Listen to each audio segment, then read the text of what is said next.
Le livre que nous vous présentons s'appelle Paroles de sourds. Il a été écrit par 6 personnes. Et ces personnes font partie d'un groupe qui s'appelle OSS 2007, Opération de sauvegarde des sourds 2007. C'est un groupe militant qui œuvre à la reconnaissance de la langue des signes française. Ce groupe a organisé une marche de Paris jusqu'à Milan. Et pourquoi ont-ils choisi Milan? C'est parce que c'est une ville très forte symboliquement pour les sourds. En effet, en 1880, tous les éducateurs sourds, les médecins, les professeurs, les curés venus de toute l'Europe se sont réunis à Milan pour un colloque. Et ce colloque a eu pour conclusion l'interdiction de la langue des signes. Cet état de fait a duré jusque dans les années 1970, où a eu lieu le réveil des sourds. À la suite de la marche de Paris jusqu'à Milan, les personnes ont eu l'idée d'écrire un livre comme suite à cet événement. Et nous allons voir le processus de fabrication du livre et nous avons invité 2 femmes autrices du livre qui vont nous expliquer tout ce processus.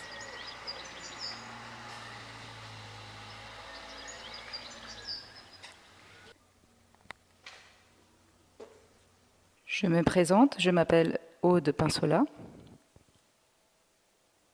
Je m'appelle Janine et voici mon signe.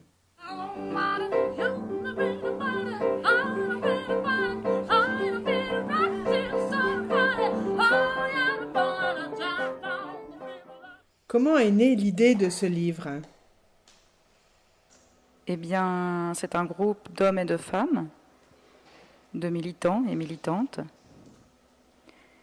qui a pour objectif de protéger les sourds et de lutter contre la discrimination des sourds dans la société. Voilà. Puisque nous sommes sourds et nous souffrons, nous sommes victimes de l'oralisme, de devoir tout capter à travers de l'oral, de toutes ces impositions, de nous obliger à nous faire parler, à faire des audiogrammes, de cette vision audiocentriste. Et nous nous sentons en souffrance vis-à-vis de ça. Et nous avons besoin d'en parler, de nous rebeller et de revendiquer la langue des signes. Après la marche, Patrick Bellissen nous a demandé à tous, au groupe, des témoignages.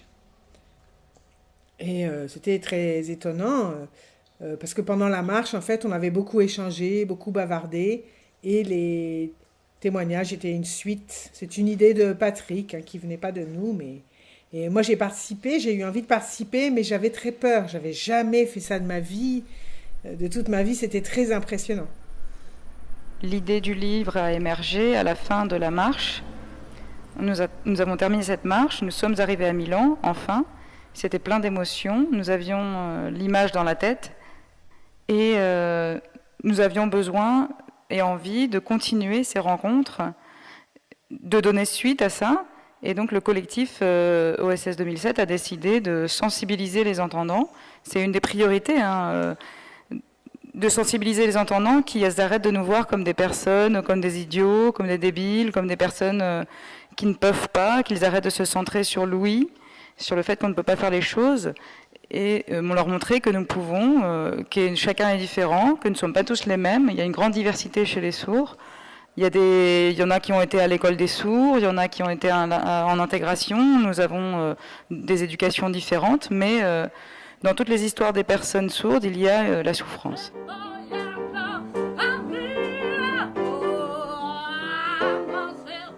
Dans toute la longueur de votre vie, comment vous avez fait pour choisir tel ou tel événement, en supprimer d'autres? Comment ça s'est passé? Les 6 personnes du collectif se sont mis d'accord pour faire ce livre. On avait un peu peur quand même, parce que c'est pas évident de se montrer comme ça. Parler de son enfance, c'est difficile. C'est pas quelque chose que... Voilà, c'est pas quelque chose qu'on raconte juste comme ça. C'est délicat. Eh bien, moi, donc on avait la caméra. Moi, j'ai tout raconté comme ça venait, de manière tout à fait naturelle. Je n'avais pas de consignes particulières ou de questions. J'ai raconté mon enfance comme c'est venu. Pour ma part, moi, c'était différent. J'avais préparé avant. J'avais un scénario où je savais les différentes étapes que je voulais raconter, ma vie, mon enfance, le contexte aussi, dans quel lieu, où j'habitais, dans quelle situation, à quelle école. Voilà. Donc tout le scénario était là pour éviter les confusions. Les événements, je les ai choisis un peu selon les traumatismes, hein. Comment je me suis construite. En fait, par exemple, moi, je voulais être coiffeuse. Ma mère m'a dit non, tu ne peux pas. J'ai voulu ensuite faire un autre métier comme esthéticienne, maquilleuse. Elle m'a dit non, j'ai reçu que des refus. Donc évidemment, c'était des choses traumatisantes pour moi d'être victime et d'être confrontée à ne pas pouvoir choisir le métier que j'aime et d'être mise à une incapacité. Ça provoque une grande frustration. C'est être victime de ça. Comment j'ai fait pour choisir tous ces événements? J'ai pas vraiment choisi, j'ai tout dit au fur et à mesure, mais il y a une chose que j'ai voulu choisir, bien sûr, ça a été le moment de mon réveil à la langue des signes. Ça, c'est un moment qui a une grande valeur pour moi. Avant, dommage, j'aurais souhaité, comment dire, avoir la langue des signes, être née et avoir tout de suite la langue des signes. J'aurais souhaité ça, mais ça n'est arrivé qu'à mes 50 ans.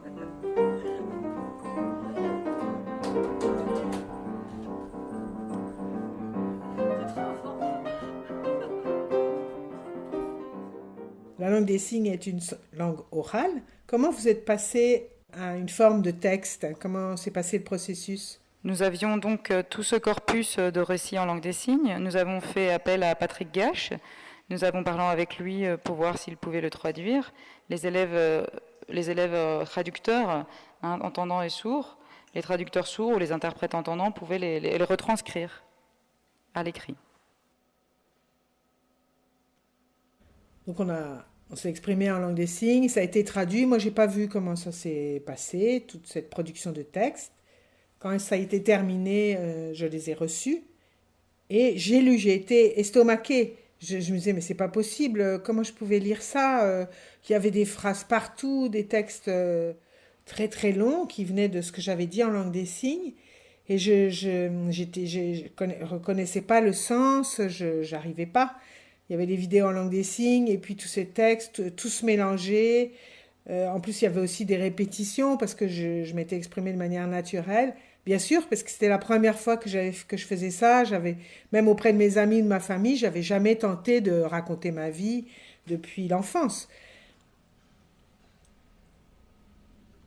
Et donc, j'étais coincée pour lire les textes. Et donc, Patrick Bellissen, dont on parlait tout à l'heure, est venu pour vérifier que tout était bien présent. Et je lui disais, mais là, je m'en sors pas avec toutes ces phrases, je suis coincée.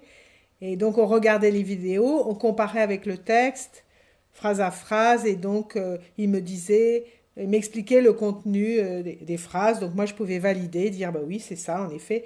Parce que les phrases, là, c'était très surprenant, c'était très étonnant, très intéressant comme démarche de voir ce texte. Ça m'a surprise. J'ai trouvé ça très bien. Et c'était grâce à la langue des signes que ce texte pouvait venir. Parce que avec l'oralisme, c'est différent. Dans l'oralisme, moi je dis pas grand-chose. Je peux pas m'exprimer. Je raccourcis tout ce que j'ai à dire. C'est très différent.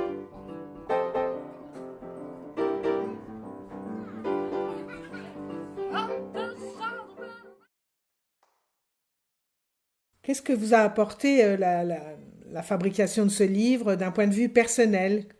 Qu'est-ce que ça vous a donné quoi? Alors la première fois, ça a été très positif de recevoir ce livre, de voir que c'était possible pour nous de faire avancer les choses. On était très fiers, bien sûr. Oui, une grande fierté. C'était une grande avancée. Il n'y a pas d'obstacle. On peut franchir cet obstacle. On peut avancer ensemble. C'était ça, en fait. C'est la fierté de voir que nous pouvons réussir à faire quelque chose et être importants. Quand le livre est arrivé, ça a été extrêmement émouvant de voir tous ces textes, de voir un gros livre qui venait de tout ce que j'avais exprimé, de tout ce que j'avais raconté. C'était incroyable, c'était un vrai pavé, quoi. Et ça m'a apporté, comment dire, ça a été une ouverture, une libération. Je me suis dit que les entendants allaient enfin pouvoir me voir pas comme quelqu'un d'handicapé, mais comme quelqu'un d'ordinaire, à égalité avec tout le monde. J'étais pas quelqu'un d'incroyable. J'avais une vie, un parcours de vie qui était très bien. Et ça m'a rassurée en fait. Je me suis dit, les gens vont pouvoir me voir comme quelqu'un de normal qui vit bien grâce à la langue des signes. Je me suis dit que le regard allait changer. Et le livre aussi, je l'ai offert à ma famille. Et ça m'a fait un bien fou parce que avant le livre, en fait, j'étais coincée. Je pouvais pas raconter ma vie, je pouvais pas raconter ce qui m'était arrivé ou des choses comme ça. Je disais pas grand-chose. Et grâce au livre, j'ai pu, grâce à ce témoignage complet que j'ai pu remettre à ma famille, je trouve que j'ai pu être fière de qui j'étais. Et aussi, cette accessibilité, ça permet de faire disparaître certains problèmes qui étaient là auparavant. Parce que ça a été écrit et finalement, les problèmes ont pu s'émietter petit à petit.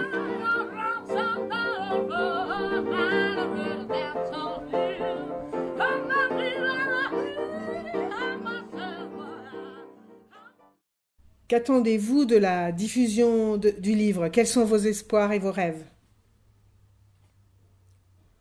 J'attends la diffusion de ce livre, qu'on me regarde de manière ordinaire et que les gens se sentent à l'aise et qu'ils se disent tiens, on peut communiquer avec elle.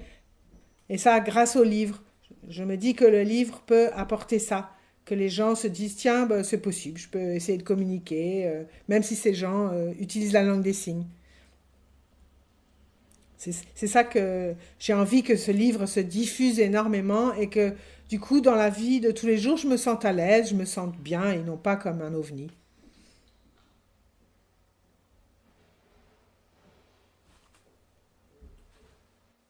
Oui, parce qu'il faut penser qu'il y a des personnes qui n'ont jamais vu de sourd, en fait. Ils ne savent pas du tout comment on vit.